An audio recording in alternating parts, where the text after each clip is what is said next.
이제 보니 제 개인 명의 계좌를 사용한 것이 잘못된 판단이었습니다. 최근 계좌 이체 내역을 일일이 다시 보니 허술한 부분이 있었습니다. 스스로가 부끄러워집니다. 하지만 제 개인 계좌를 통하여 모금하였다고 해서 계좌에 들어온 돈을 개인적으로 쓴 것은 아닙니다.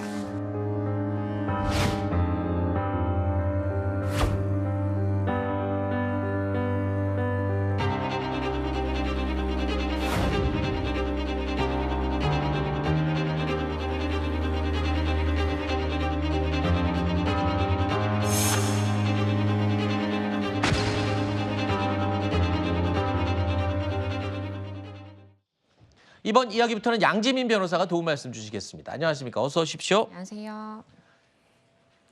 벌써 4년이 훌쩍 지나갔습니다. 윤미향 전 의원을 둘러싼 정의기억연대 후원금 의혹 기억나시죠? 윤미향 전 의원은 위안부 피해자에게 쓰여야 할 후원금을 횡령하고 정부와 지자체 보조금을 부정하게 타낸 혐의로 기소가 됐었습니다. 결국에는 유죄로 확정됐습니다. 그런데 시간이 계속 흐르는 동안 윤미향 의원은 국회의원 4년 임기를 다 채웠어요. 맞습니다. 왜냐하면 윤미향 의원의 경우 2020년 5월에 비례대표로 국회의원의 임기를 시작을 했거든요. 그런데 임기를 시작한 지 몇 개월 지나지 않아서 이러한 의혹이 불거진 것입니다. 결국에는 2020년 9월에 기소를 하게 되고요.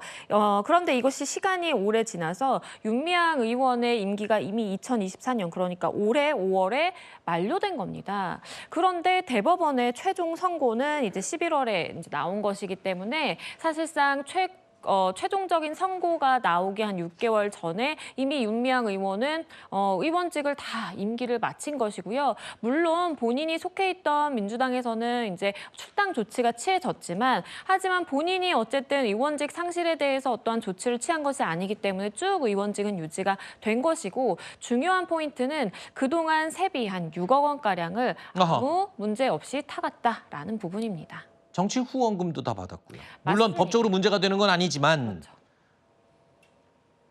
누릴 수 있는 건 다 누렸네요.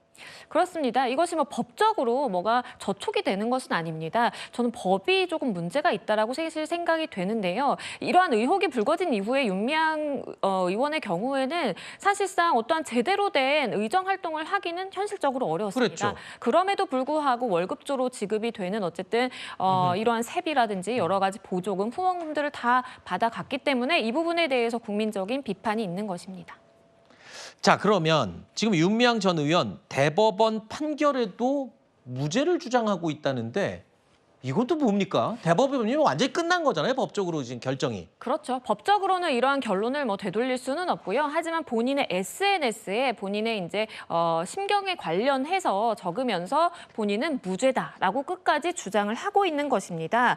어제 본인의 SNS에 대법원 판결은 부당하다라고 이야기를 하면서요. 무죄의 결과를 비록 도출해내지는 못했지만 하지만 이 자리를 통해서 다시 한번 말씀을 드리고 싶은 것이 있는데 저와 제 동료는 무죄다라고 주장을 했습니다. 알겠습니다.